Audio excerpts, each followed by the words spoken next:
everyone knows by now, if you watch Tripadvisor, everyone knows Tami is here for my emails, and she's probably in the lead with how many reviews now? 30. 30, that adds up, cha-ching. Anyways, let's just talk about that. You know, what is your secret? What is it that you do, Tami? So, Well, I do have a good memory, so I remember people from year to year, from day to day.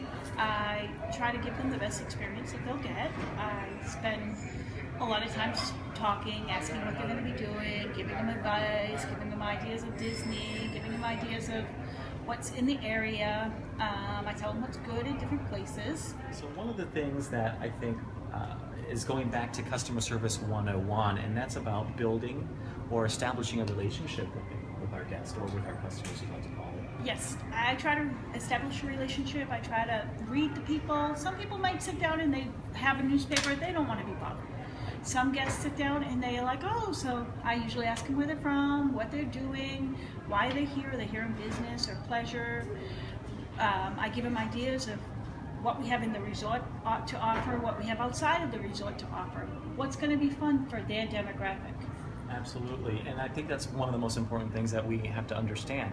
Are they business? Are they here on vacation? And then you can kind of taper your conversation accordingly. Yes, exactly. Yeah. Now, what was the other thing you were saying? That you find out how long they're going to be here. So Yes, I usually ask how long they're going to be here, so I know maybe the last day I'll give them a card and say, hey, I hope your stay was great. If you could please just rate us on Tripadvisor. If you mention my name, it looks better for me.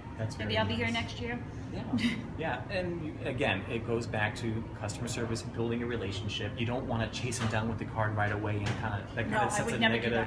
It's like a used car salesman. You don't want to scare them off. No, I would never. I always wait and make sure that they had a good experience, because we do have a few guests that may not have had the best experience, and I try to make that better for them. If they tell me what's wrong, what happened, I try to make it better. I try to fix it for them. Like, I've had a guest tell me the pillows are horrible. I said, you can get new pillows. Let me call for you. I called and had new pillows delivered to their room. And it's so easy. It's just having a conversation like we are right now. Yes, right? exactly. So Tami's going to show us how easy this is. Tami, go ahead. Pretend I'm a guest and see how do you solicit or ask for feedback. Raphael, it was very nice serving you. Here's your check. I'm happy you stayed with us this week at the Creed. If you could do me a favor, the hotel is trying to up our Tripadvisor rating. If you could rate us on Tripadvisor, give us all 5s, mention my name, that would look even better for me. Be awesome. Thank you. See, smooth and simple, just like a nice conversation.